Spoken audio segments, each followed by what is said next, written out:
Segons un informe del Banc d'Espanya, el 49,31% dels municipis catalans ja no disposa d'oficina bancària per operar o retirar diners.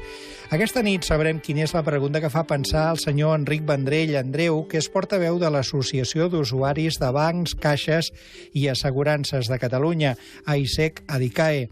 Senyor Enric Vendrell, bona nit i gràcies per l'atenció. Bona nit i gràcies a vosaltres. Què pensava mentre escoltava l'alcalde de Sarral? Bueno, estaven explicant aquí un dels fets que ja tenim detectats a Catalunya, que està passant moltíssim, i concretament tu parlaves de l'informe del Banc d'Espanya, de la meitat dels municipis gairebé catalans que ja no tenen cap oficina bancària, i concretament nosaltres sabem que la província de Tarragona és la província on, per exemple, s'han tancat més oficines bancàries durant l'època de la crisi. I, bueno, és un tema que tenim bastant escoltat, sí. Fa gaire que està passant?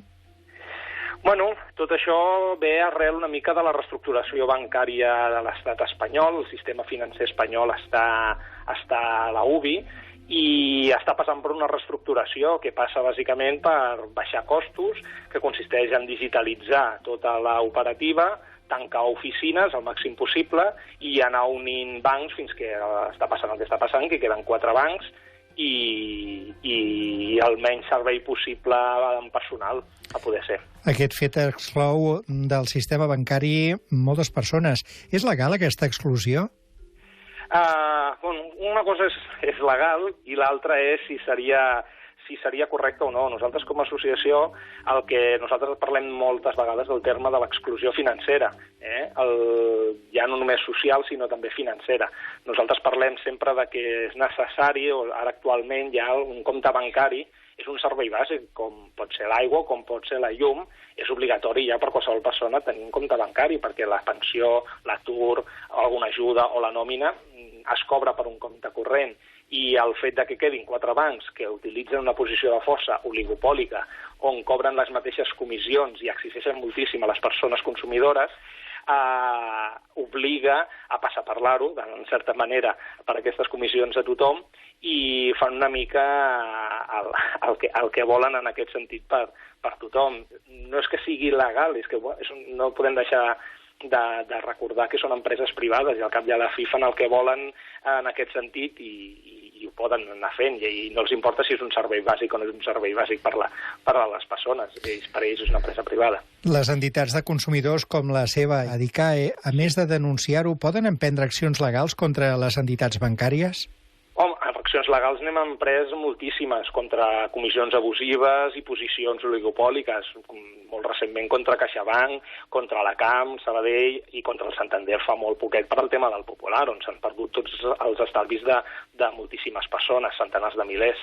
Per aquest tema en concret, nosaltres el que defensem i el que diem és que, de fet, a part de ser un servei bàsic, un compte corrent, dins del fet que un banc, una empresa privada, dongui un servei d'un compte corrent, dins d'aquest propi servei, ja no entrem amb el tema de les comissions, que ja és un altre gran tema que està sorgint, no?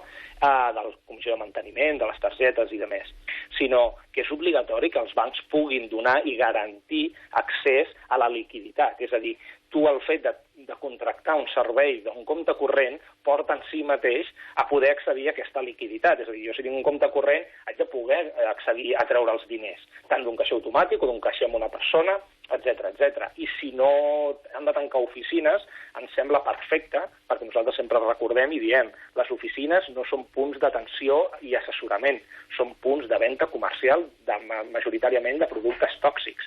Llavors, el que haurien de fer és garantir, de certa manera, punts itinerants, etc., a tots aquests pobles que hi ha moltíssimes persones grans o no grans que s'han de desplaçar molts quilòmetres per poder retirar diners en efectiu, per exemple.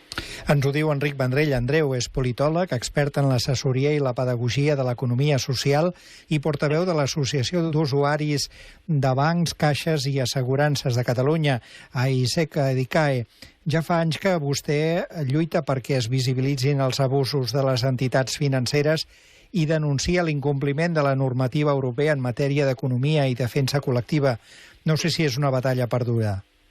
No, home, no és una batalla perduda. Es van aconseguint petites victòries, però però són petits grans de sorra que a poc van canviant. Home, si fa 10 anys ens diguessin el que hem anat aconseguint a poc, ningú s'ho creuria.